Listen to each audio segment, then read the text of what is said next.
Namaskaram. Pranams to everyone. Harda Swagatam to this session of Lalita Sahasranama Stotram chanting.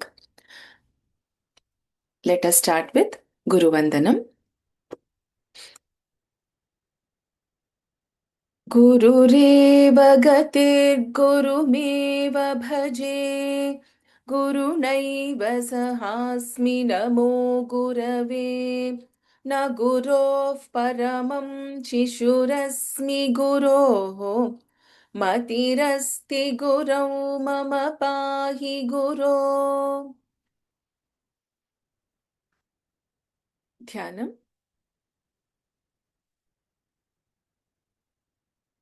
सिन्दूरारुणविग्रहान् त्रिनयनां माणिक्यमौलिस्फुरत् तारानायकशेखरां स्मितमुखीमापीनवक्षोरुहाम् पाणिभ्यामलिपूर्णरत्नचषकं रक्तोत्पलं बिभ्रतीम् सौम्यां रत्नघटस्थरक्तचरणां ध्यायेत् परामम्बिकाम् अरुणाङ्करुणातरङ्गिताक्षीं धृतपाशाङ्कुशपुष्पबाणचापाम् अणिमादिभिरावृतां मयूखैरहमित्येव विभावये भवानी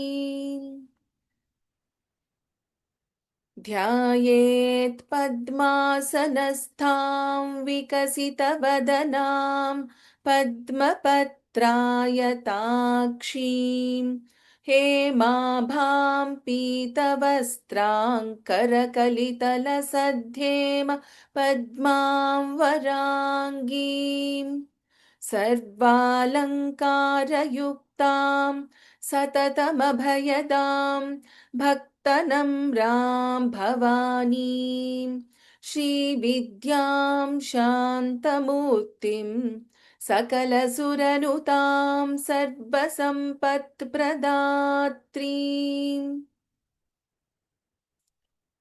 सकुङ्कुमविलेपनामलिकचुम्बिकस्तूरिकां समन्दहसिते क्षणां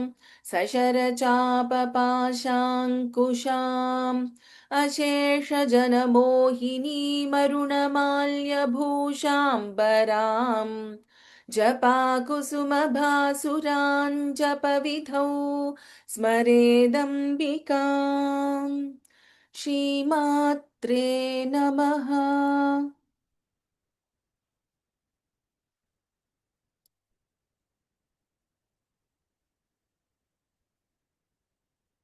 श्रीमाता श्रीमहाराज्ञी श्रीमत्सिंहासनेश्वरी चिदग्निकुण्डसम्भूता देवकार्यसमुद्यता उद्यद्भानुसहस्राभा चतुर्बाहुसमन्विता रागस्वरूपपाषाढ्या क्रोधाकाराङ्कुशोज्ज्वला मनोरूपेक्षुकोदण्डा पञ्चतन्मात्रसायका निजारुणप्रभापूरमज्जद्ब्रह्माण्डमण्डला. Let us do the revision from verse number 126 till 156 and then we will learn the new verses. So I'll chant the verse once and I'll chant the verse twice. First time I will chant, second time I request everyone to chant along though you are on mute. So let us start. So I will chant each verse twice.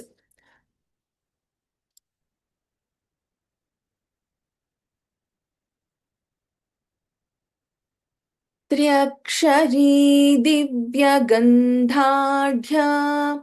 सिन्दूरतिलकाञ्चिता Uma शैलेन्द्रतनया Gauri गन्धर्वसेविता. I request all the attendees to chant along with me, even though you are on mute. त्र्यक्षरी दिव्यगन्धाढ्या सिन्दूरतिलकाञ्चिता Uma शैलेन्द्रतनया गौरी गन्धर्वसेविता. क्षम्यताम्. विश्वगर्भा स्वर्णगर्भा वरदा वागधीश्वरी ध्यानगम्या परिच्छेद्या ज्ञानदा ज्ञानविग्रहा. विश्वगर्भा स्वर्णगर्भा वरदा वागधीश्वरी ध्यानगम्या परिच्छेद्या ज्ञानदा ज्ञानविग्रहा. सर्ववेदान्तसंवेद्या सत्यानन्दस्वरूपिणी लोपामुद्रार्चिता लीलाक्लृप्तब्रह्माण्डमण्डला. सर्ववेदान्तसंवेद्या सत्यानन्दस्वरूपिणी लोपामुद्रार्चिता लीलाक्लृप्तब्रह्माण्डमण्डला. अदृश्यादृश्यरहिता विज्ञात्री वेद्यवर्जिता योगिनी योगदा योग्या योगानन्दा युगन्धरा. अदृश्यादृश्यरहिता विज्ञात्री वेद्यवर्जिता योगिनी योगदा योग्या योगानन्दा युगन्धरा.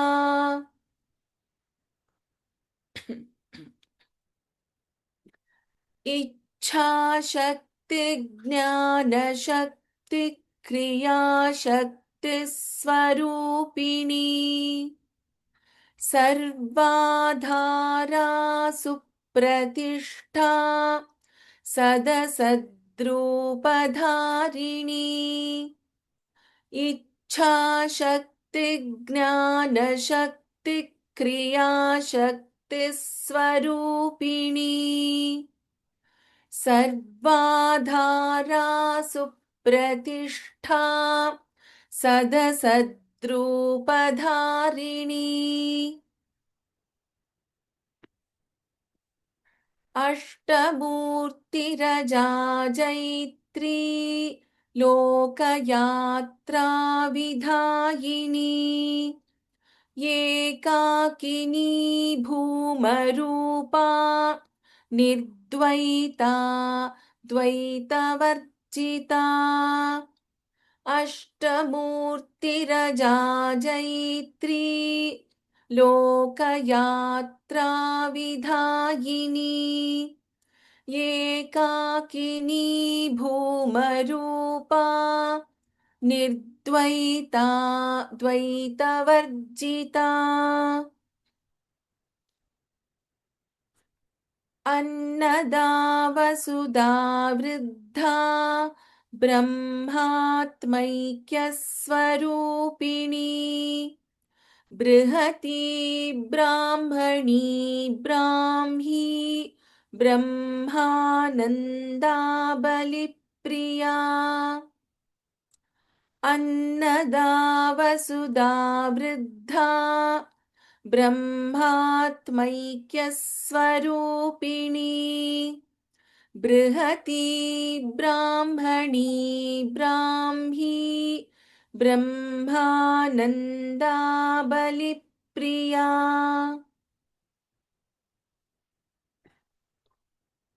भाषारूपा बृहत्सेना भावा भावविवर्जिता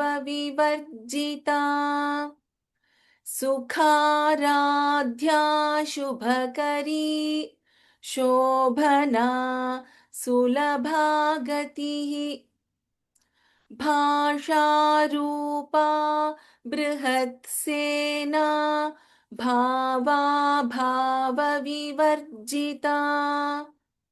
सुखाराध्या शुभकरी शोभना सुलभा गतिः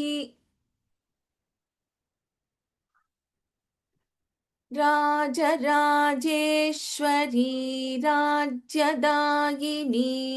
राज्यवल्लभा राजत्कृपा राजपीठनिवेशित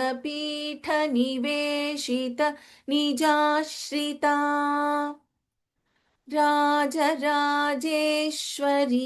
राज्यदायिनी राज्यवल्लभा राजत्कृपा राजपीठनिवेशित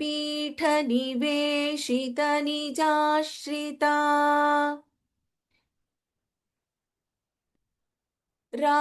राज्यलक्ष्मीः कोशनाथा चतुरङ्गबलेश्वरी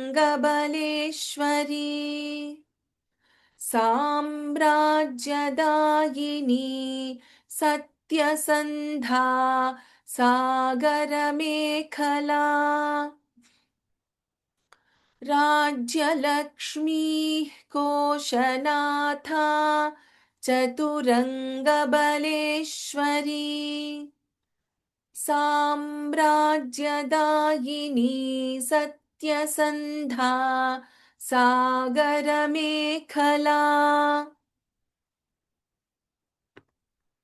दीक्षिता दैत्यशमनी सर्वलोकवशङ्करी सर्वार्थदात्री सावित्री सच्चिदानन्दरूपिणी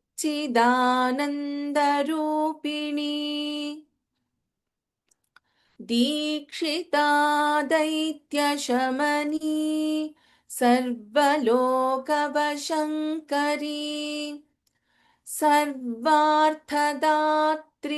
सावित्री सच्चिदानन्दरूपिणी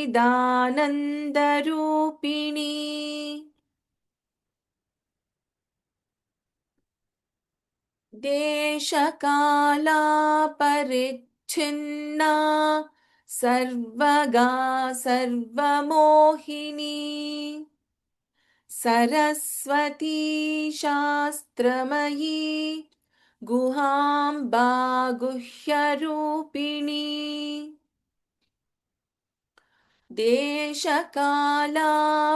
देशकालापरिच्छिन्ना सर्वगा सर्वमोहिनी सरस्वती शास्त्रमयी गुहाम्बा गुह्यरूपिणी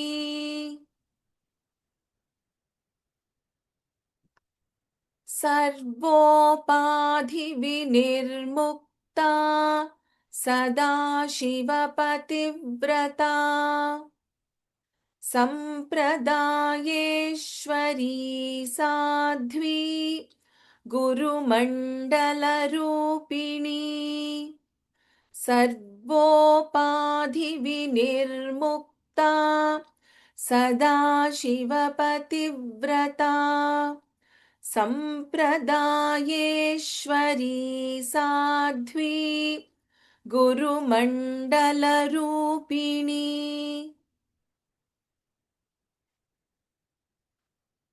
कुलोत्तीर्णा भगाराध्या माया मधुमती मही गणाम्बा गुह्यकाराध्या कोमलाङ्गी गुरुप्रिया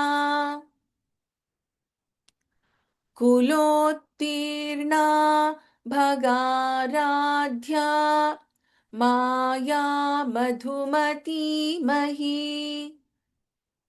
गणाम्बा गुह्यकाराध्या कोमलाङ्गी गुरुप्रिया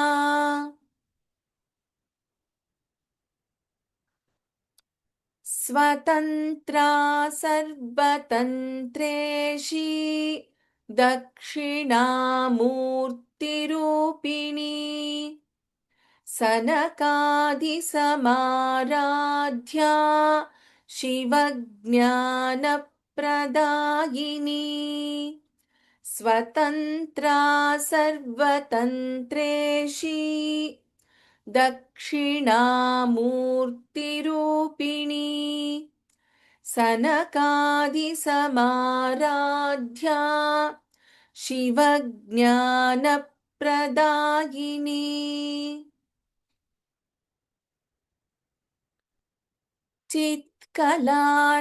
चित्कलानन्दकलिका प्रेमरूपा प्रियङ्करी नामपारायणप्रीता नन्दिविद्यानटेश्वरी चित्कलानन्दकलिका प्रेमरूपा प्रियङ्करी नामपारायणप्रीता नन्दिविद्यानटेश्वरी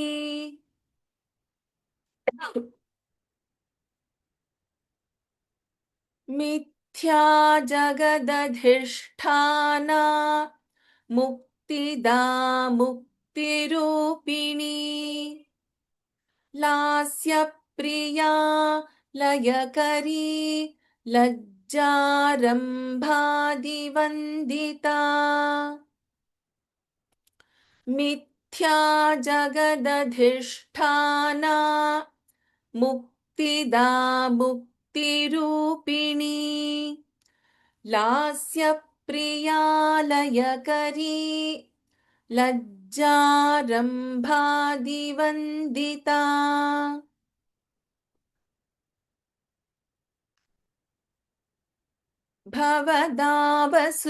भवदावसुधावृष्टिः पापारण्यदवानला दौर्भाग्यतूलवातूला जराध्वान्तरविप्रभा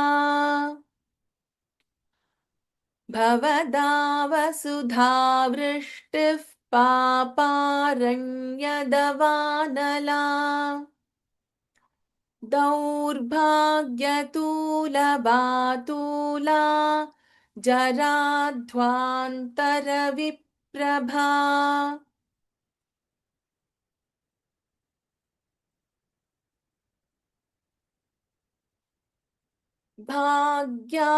भाग्याब्धिचन्द्रिका भक्तचित्तकेकि घना घना रोगपर्वतदम्भोलिर्मृत्युदारुकुठारिका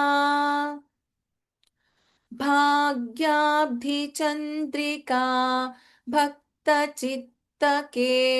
घना घना रोगपर्वतदम्भोलिर्मृत्युदारुकुठारिका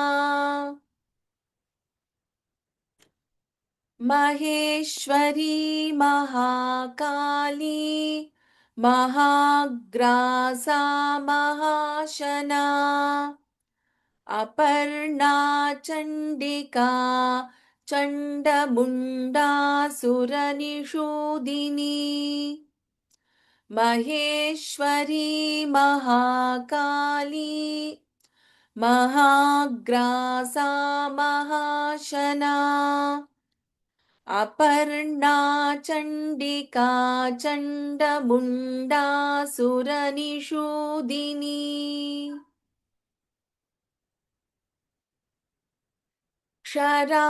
क्षराक्षरात्मिका सर्वलोकेशी विश्वधारिणी त्रिवर्गदात्री सुभगा त्र्यम्बका त्रिगुणात्मिका क्षराक्षरात्मिका सर्वलोकेशी विश्वधारिणी त्रिवर्गदात्री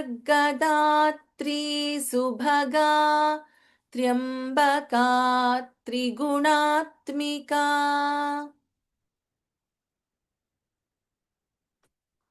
स्वर्गापवर्गदा शुद्धा जपा पुष्पनिभाकृतिः वोजोवती द्युतिधरा यज्ञरूपा प्रियव्रता स्वर्गापवर्गदा शुद्धा जपा पुष्पनिभाकृतिः वोजोवती द्युतिधरा यज्ञरूपा प्रियव्रता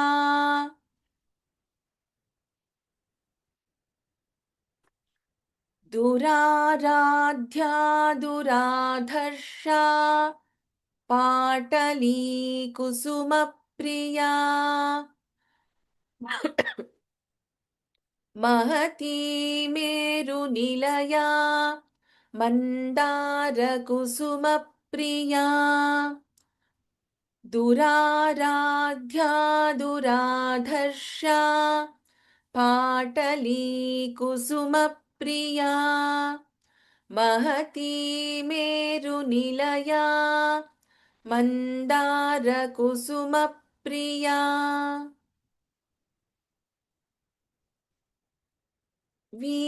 वीराराध्या विराड्रूपा विरजा विश्वतोमुखी प्रत्यग्रूपा पराकाशा प्राणदा प्राणरूपिणी वीराराध्या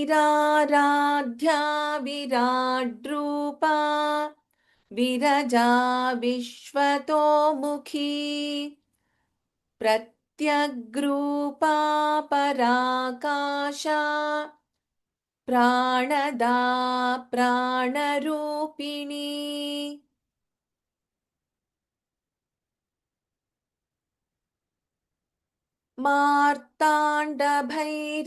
मार्ताण्डभैरवाराध्या मन्त्रिणी न्यस्तराज्यधूः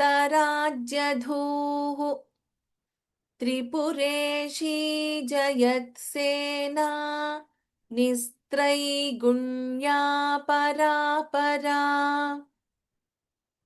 मार्ताण्डभैरवाराध्या मन्त्रिणी न्यस्तराज्यधूः त्रिपुरेशी जयत्सेना निस्त्रैगुण्या परापरा सत्यज्ञानानन्दरूपा सामरस्य परायणा कपर्दिनी कलामाला कामरूपिणी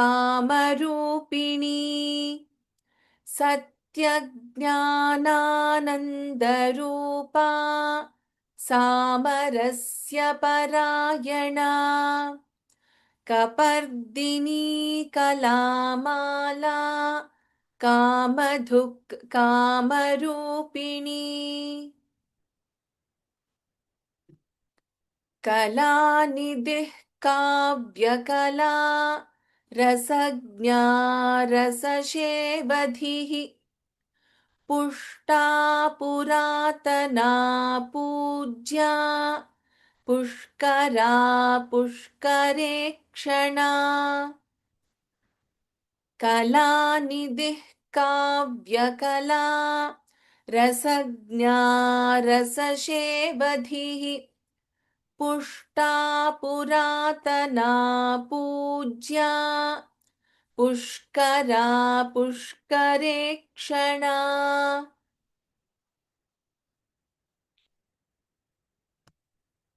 परञ्ज्योतिः परन्धाम परमाणुः परात्परा पाशहस्ता पाशहन्त्री परमन्त्रविभेदिनी परञ्ज्योतिः परन्धाम परमाणुः परात्परा पाशहस्ता पाशहन्त्री परमन्त्रविभेदिनी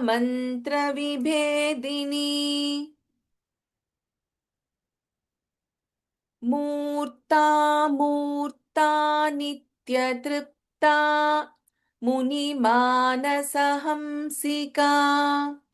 सत्यव्रता सत्यरूपा सर्वान्तर्यामिनी सती मूर्ता मूर्ता नित्यतृप्ता मुनिमानसहंसिका सत्यव्रता सत्यरूपा सर्वान्तर्यामिनी सती ब्रह्माणी ब्रह्मजननी बहुरूपा बुधार्चिता प्रसवित्री प्रचण्डाज्ञा प्रतिष्ठा प्रकटाकृतिः ब्रह्माणी ब्रह्मजननी बहुरूपा बुधार्चिता प्रसवित्री प्रचण्डाज्ञा प्रतिष्ठा प्रकटाकृतिः प्राणेश्वरी प्राणदात्री पञ्चाशत्पीठरूपिणी विशृङ्खला विविक्तस्था वीरमाता वियत्प्रसूः प्राणेश्वरी प्राणदात्री पञ्चाशत्पीठरूपिणी विशृङ्खला विविक्तस्था वीरमाता वियत्प्रसूः. So, we had completed till verse number 155 in the last class. Let us do a quick practice. I request the attendees to raise hands for chanting practice. However, if you have got an opportunity in the last class, please refrain from raising hands. Only those people who have already chanted, please do not raise hands. So once I complete the practice for those who have not chanted at all, then I'll again restart the practice session in the upcoming classes where everyone will again get an opportunity. Let me start it from 101st verse. Prabhakar Nayak Mahodaya, I've unmuted you.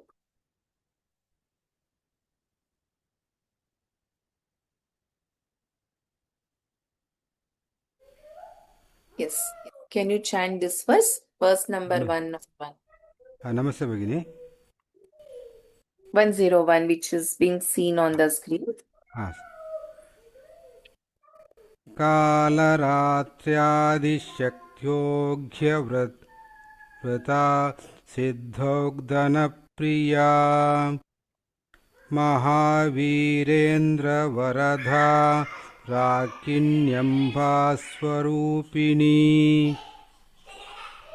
Can you chant the first line again? The first line.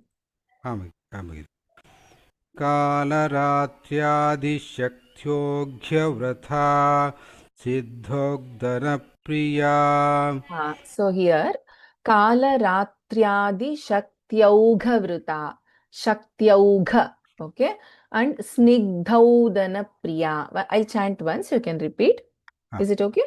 Okay okay okay Kala Ratriadi Shaktyaughvrita. कालरात्यादिशक्त्योऽघ्यव्रथा There is no ghya here. It is only gha. Before gha, we have yau. Okay. Yeah Shaktyauga. Kala शक्त्यो Ratriadi Shaktyaughvrita.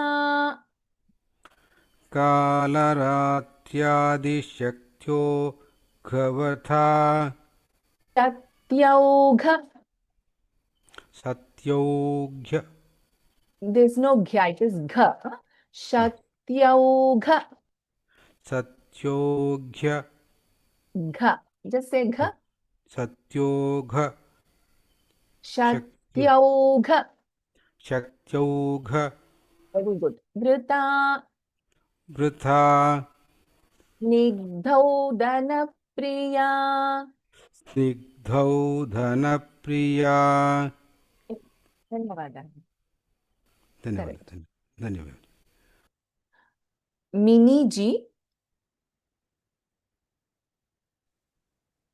Verse number. Manipura 102, isn't it, ma'am? Yes. Manipurabjanilaya Vadanत्रय संयुता वज्राधिकायुधोपेता धामर्यादिभिरावृता. Last one. Damaryadibhiravrita. Ta is a dirgha. Okay, okay, ma'am. You can chant only that part again. Okay, ma'am. वज्राधिकायुधोपेता धामर्यादिभिरावृता. Dhanyavadaha. So Thank for you, the ma'am. benefit of everyone, in this line, Vajradi Kayudho, Dha is Mahaprana. And the first letter in Damaryadi, Da is Alpa Prana. So it is Damaryadi Bhiravrita. Let's go to the next verse. Shashidhar Mahodaya. Ram Ram Ram Ram Ram Ram. 103. 103 correct Yes. रक्तवर्णा मांसनिष्ठा गुडान्ना प्रीतमानसा समस्त भक्त सुखदा लाकिन्यम्बा स्वरूपिणी. In the first line, Mahodaya, Gudanna Pritamanasa. गुडान्न प्रीतमानसा. So here in Gudanna Pritamanasa, we have na and na, right? And also next letter we have pa, and here pa is getting doubled. So it will be Raktavarna Mamsanishta Gudanna Pritamanasa. रक्तवर्णा मांसनिष्ठा गुडान्न प्रीतमानसा. Dhanyavadaha. So for the benefit of everyone again, so it is like there is double letters here. There is a dvitvam also happening for pa. So gudan na pri. You can hear one after na. You can hear one extra p there. Gudan na pritamanasa. Dhanyavadaha Shashidhar Mahodaya. Swati Bhagini 104. Yes, 104. नमस्कारं महोदय। Namaste. स्वाधिष्ठानाम्बुजगता चतुर्वक्त्रमनोहरा शूलाद्यायुधसम्पन्ना पीतवर्णातिगर्भिता. Dhanyavadaha. Savita Bal, 105. वेदो निष्ठा मधुप्रीता बन्धन्यादिसमन्विता दद्यान्ना सप्तहृदया काकिनी रूपधारिणी. In the first line, Bandhinyadi Samanvita. Bandhinyadi Samanvita. In the second line, Dadhyannasakta Hridaya Kakini Rupadharini. Can you try again from first? मेदो निष्ठा मधुप्रीता बन्धिन्यादि समन्विता बन्धिन्यादि समन्विता दध्यनासाक्तहृदया काकिनी रूपधारिणी. Okay. I will chant once, Bhagini. You repeat after me. Medo nishtha madhuprita मेदो निष्ठा मधुप्रीता bandhinyadi samanvita बन्धिन्यादि समन्विता dadhyannasakta hridaya दध्यन्नासक्तहृदया kakini रूपधारिणी. काकिनी रूपधारिणी. धन्यवादाः.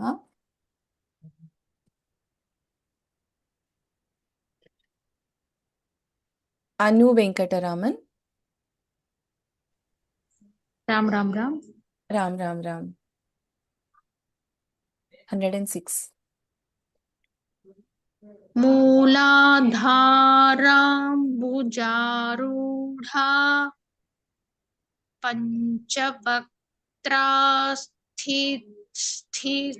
स्थितसंस्थिता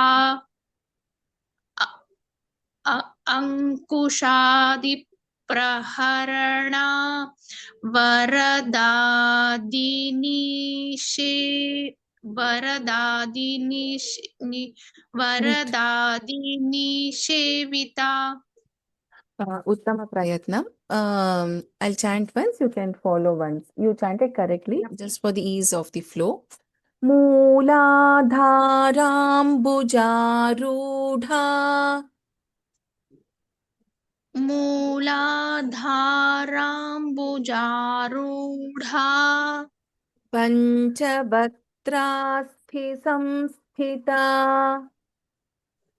पञ्चवक्त्रास्थिता Ankushadipraharana अंकुशादिप्रहरणा Varadadinishevita. वरदादिनिषेविता. धन्यवादः भगिनी. Thank you. Naveen Natarajan, 107. नमस्ते ma'am. Namaste.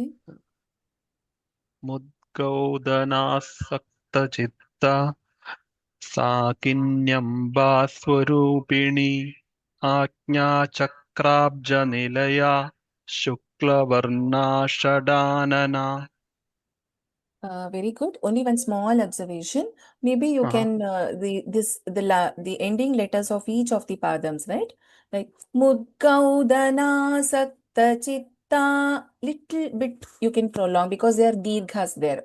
Like the way you Okay. prolong Mudgaudana, the same way the tha also should be extended. Not too much, a little bit because it's a dirghakshara. Same in Rupini, same in Nilaya, Shuklavarna, everywhere. Okay. To indicate Thank you. it's a dirghakshara. Thank you. Yeah. धन्यवादः महोदय. श्रीविद्या भगिनी. Yeah. 108. मज्जा संस्थाहंसवती मुख्यशक्तिसमन्विता हरिद्रानैकरसिका आकिनीरूपधारिणी. Uttamam. The Mahaprana in case of Majja Samstha, tha can be little more prana, little more effort can be put. And don't take a pause after Hamsavati. Take a pause after, if you want a very small pause, if it is very difficult, after Majja Samstha. Hamsavati Mukhya Shakti Samanvita, try to chant it together. And in the second line, that is the third padam, Haridrannaika. So if you see here, na and na, right? Haridrannaika rasika. The last padam you chanted correctly. So I'll chant once. Could you follow after me? Chant. Yeah. Majja samstha hamsavati mukhya shakti samanvita. मज्जा संस्थाहंसवती मुख्यशक्तिसमन्विता. Very good. Haridranaikarasika. हरिद्रानैकरसिका Hakinirupadharini. आकिनीरूपधारिणी. Dhanyavadaha, Bhagini. Shall I try once again? Okay, sure. Go ahead. मज्जा संस्थाहंसवती मुख्यशक्तिसमन्विता हरिद्रानैकरसिका आकिनीरूपधारिणी. Dhanyavadaha. Thank you. Sarita Yelavarthi, 109. सहस्रदलपद्मस्था सर्ववर्णोपशोभिता सर्वायुधधरा शुक्लसंस्थिता सर्वतोमुखी. Tamam. You can try to follow the tune that we are using. Sahasradala Padmastha Sarvavarnopashobhita. If you want to chant fast.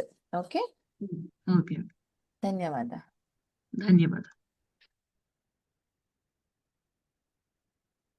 Jayasudha, 110. 110. Ma'am, can you just chant for me? सर्वौदनप्रीतचित्ता या किन्यम्बा स्वरूपिणी.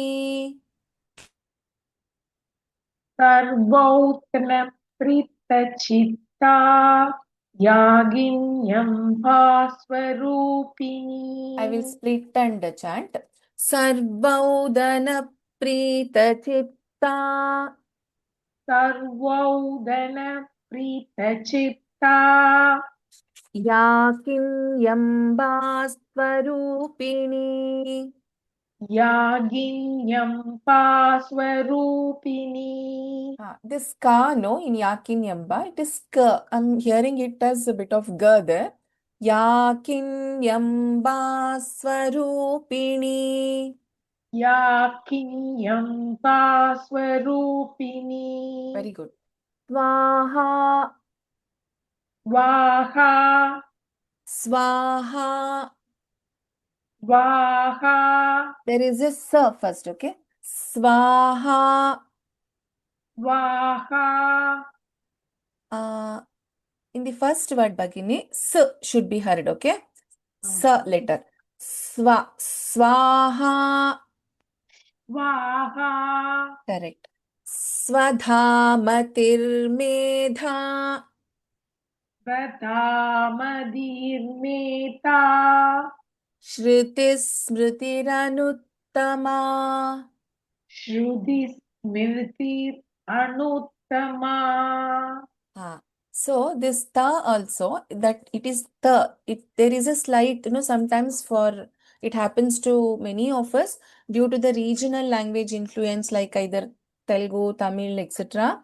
There is a slight difference in the way we pronounce ka, the, etc. So be conscious of that. For example, again, this is for all of us to understand. Swadha, it's matir medha, not madir. In many other regional languages, sometimes instead of the is used. Swadha matir medha. So ta is ta here. Okay. Dhanyavadaha Bhagini.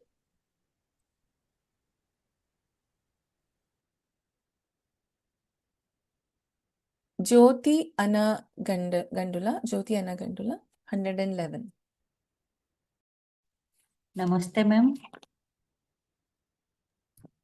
Namaste. Ma'am. Please go. पुण्यकीर्तिः पुण्यलभ्या पुण्यश्रवणकीर्तना पुलोमजार्चिता बन्धमोचनी बन्धुरालका. Uttamam.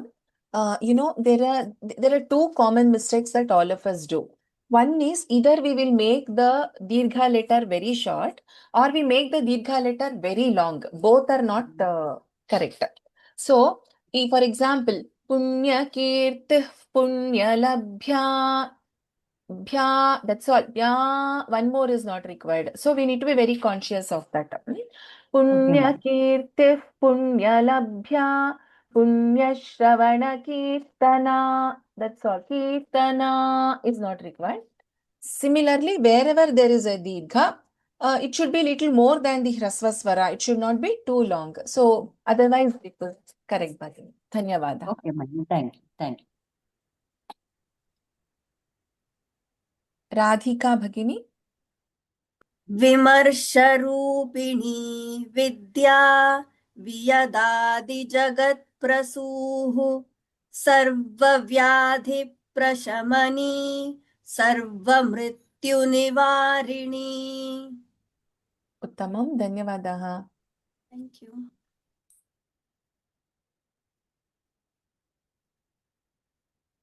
Purnimal or Purnimayal, I don't know. Purnimal, it says. I have unmuted you.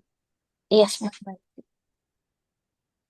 अघगन्यचिन्त्यरूपा कलिकल्मषनाशिनी Katyayani कलाहन्त्री कमलाक्षनी सेविता. I will chant once. Would you like to repeat after me? Yes, ma'am. Agraganya Chintyarupa अघ्रगण्या चिन्त्यरूपा Kalikalmashanashini कलिकल्मषनाशिनी Katyayani Kalahantri Katyayani कलाहन्त्री कालहन्त्री Kamalakshani-shevita. कमलाक्षनिषेविता. Dhanyavadaha. Thank you, ma'am. KV Uma 114. Good evening, madam. Namaste. ताम्बूलपूरितमुखी दाटिमी कुसुमप्रभा Mrigakshi मोहिनी मुख्या Mridani मित्ररूपिणी. Very good. In the third word, in the second line, tha has to be pronounced with little more effort. Mrugakshi Mohini Mukhya. Can you repeat? Mrigakshi मोहिनी मुख्या. Tamam. Thank you. Dhanyavadaha. Yuvaraj Mahodaya. नित्यतृप्त भक्त भक्तनिधिर्नियन्त्री निखिलेश्वरी निखिलेश्वरी मैत्र्यादिवासनालभ्य महाप्रलयसाक्षिणी Can you chant the first line again for me, please? नित्यतृप्ता भक्तनिधिर्नियन्त्री निखिलेश्वरी. In this case, Nityatripta Bhakta Nidhir Niyantri. Immediately, that Nidhir Niyantri, Nidhir Niyantri, there should not be a pause at all. And for Nikhileshwari, that Kha has to be stressed little more, otherwise it's fine. Would you like to repeat? नित्यतृप्ता भक्तनिधिर्नियन्त्री Very good. निखिलेश्वरी. For Mahaprana, put little more stress. Okay, निखिलेश्वरी. Nikhi, Okay. Kha, the second one. निखिलेश्वरी. Okay. Nikhileshwari. निखिलेश्वरी. Correct. Dhanyavadaha, Mahodaya. Thank Tejas Mahodaya, can you chant 116 verse? Parashakti परानिष्ठा प्रज्ञानघनरूपिणी माध्वीपानालसा Matta मातृकावर्णरूपिणी. Dhanyavadaha. Shiva Kumaran, 117, verse number 117.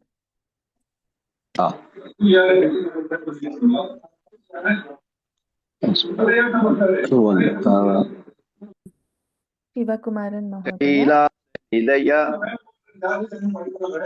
Go ahead. One second. Mahakailasa Nilaya Mrinala Bridutorlada Mahaniya Dayamurtir Mahasamrajashalini. Again. Yes, Shiva Kumaran Mahodaya. In the second line of this verse, Mahaniya Dayamurtir Mahasamrajyashalini. After Dayamurti, see, it is like if we split here, it is Dayamurtihi and Mahasamrajyashalini. There is a sandhi happening here, and we have to chant this like Murtir is not required. Dayamurtir Maha. Immediately you have to take. Okay? Okay. Dhanyavadaha. Can I chant again? Yeah, you can. Mahaniya Dayamurtir Mahasamrajashalini. Am I correct, ma'am? Yes, you're correct. You can chant a little more slowly when you chant next time. Okay. Thank you. Dhanyavadaha.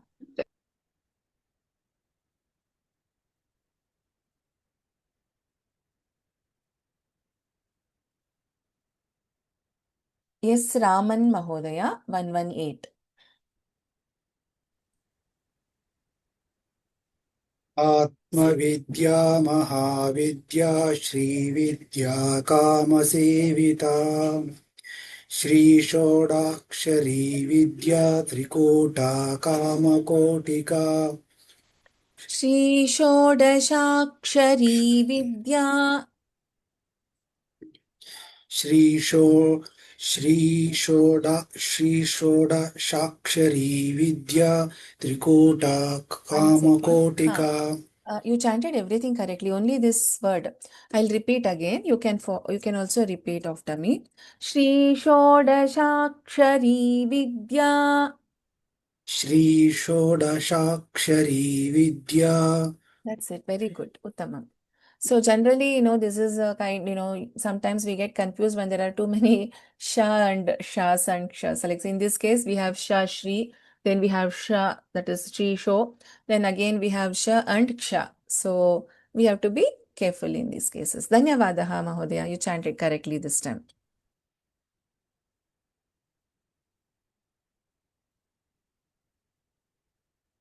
Gayatri Manjunath, 119. Ram Bhagini, you can hear me. Ram. Yes. कटाक्षकिङ्करी भूतकमला कोटिसेविता शिरस्थिता चन्द्रनिभा भालस्थेन्द्रधनुः प्रभा उत्तमं धन्यवादाः धन्यवादः Lakshmi HS नमस्ते भगिनी नमस्ते हृदयस्थारविप्रख्या त्रिकोणान्तरदीपिका दाक्षायणी दैत्यहन्त्री दक्षयज्ञविनाशिनी उत्तमं धन्यवादाः let us stop here today. Let me do the Mangalam. सर्वमङ्गलमाङ्गल्ये शिवे सर्वार्थसाधिके शरण्ये त्र्यम्बके देवी नारायणि नमोऽस्तु ते. Namaskaram, pranams to everyone. Punarmilamah.